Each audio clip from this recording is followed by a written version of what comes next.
Sabalenka beat Svitolina to return to Australian Open final. Melbourne, Australia. Not even a point penalty for hindrance could slow Aryna Sabalenka's run to a fourth consecutive Australian Open final. The top-ranked Sabalenka overpowered Alina Svitolina 6-2. The 6th of March Thursday night to move within one victory of a third Australian Open title in 4 years. The Belarusian will play the winner of the second semifinal between 6th-seeded Jessica Pegula and 5th-seeded Elena Rybakina, who won Wimbledon in 2022 and was runner-up in Australia to Sabalenka in 2023. All 4 players reached the semifinals without dropping a set, only the 5th time in the Open era, and Sabalenka and Svitolina were each on 10-match winning streaks to start the season after titles and warm-up events. Sabalenka kept both of her streaks alive. She hit 19 winners and broke Svitolina's serve twice in the first set. The 12th-seeded Svitolina, from Ukraine, broke to open the second set, but Sabalenka rallied immediately and won the next 5 games to take the semifinal away. She finished with 29 winners in all against 19 for Svitolina. She's the 3rd player in the Open era to reach 4 consecutive women's finals at the Australian Open after Yvonne Goolagong and Martina Hingis. It's an incredible achievement, but the job's not done yet, Sabalenka said. I've been watching her game. Svitolina was playing incredible. I felt like I had to step in and put as much pressure as I could back on her. I'm glad the level was there. I think I played great tennis.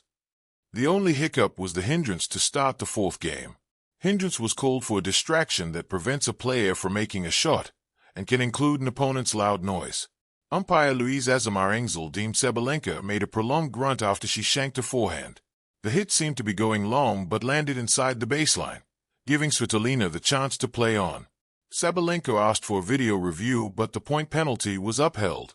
It didn't bother her for long. Sabalenka broke serve in that game and controlled most of the remainder of the match. The night air over Melbourne Park carried a particular tension, the kind that hums rather than roars. It was not the nervous buzz of the unknown, but the sharpened anticipation of 2 women who knew exactly what was at stake. Aryna Sabalenka and Alina Svitolina walked onto Rod Laver Arena not merely as semifinalists, but as embodiments of contrast, power and poise, thunder and restraint, fire and ice. By the time Sabalenka sealed her victory over Svitolina, earning a retained trip to the Australian Open final, the story of the match had written itself into the blue court, etched in racket strings, sweat, and unblinking resolve. The weight of a champion. For Sabalenka, Melbourne is no longer just a destination. It is territory she knows how to rule. As the defending champion, she carried a different kind of pressure, one that does not scream but whispers constantly, "Prove it again."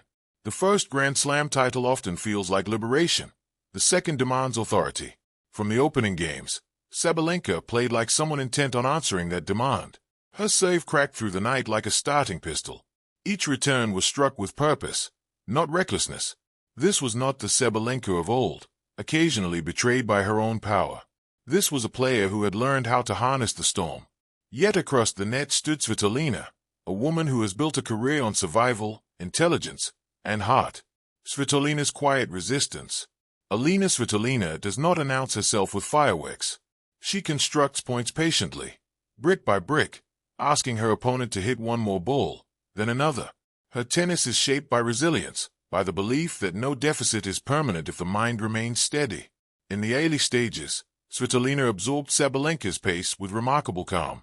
She redirected power, stretched rallies, and forced Sabalenka to earn every winner.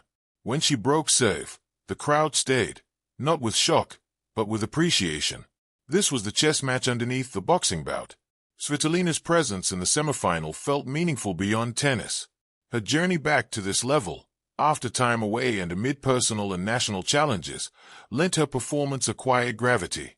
Every point she won felt deliberate, almost symbolic. But symbolism alone does not win against raw momentum. When power finds control, the turning point of the match was not a single shot, but a realization. Sabalenka stopped rushing. Instead of trying to blast Svitolina off the court, she trusted her patterns. Heavy topspin to push Svitolina back.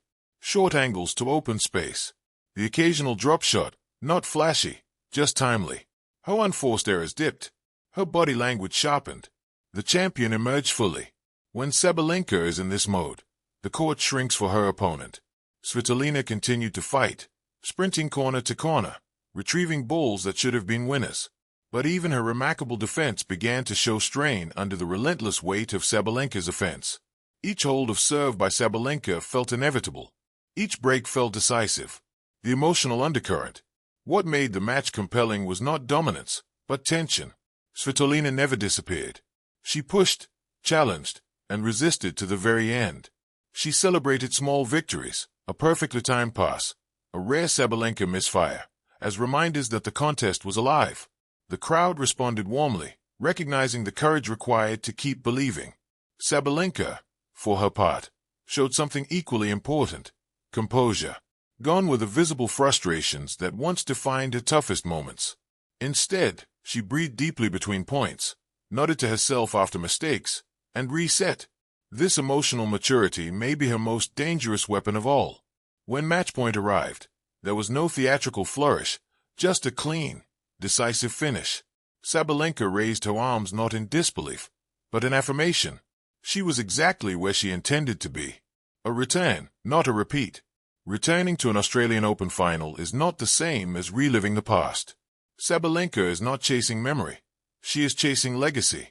This victory over Svitolina was not about revenge or rivalry. It was about evolution. It showed a champion who has learned to win in multiple ways, against multiple styles, under mounting expectation. For Svitolina, the loss did not diminish her campaign.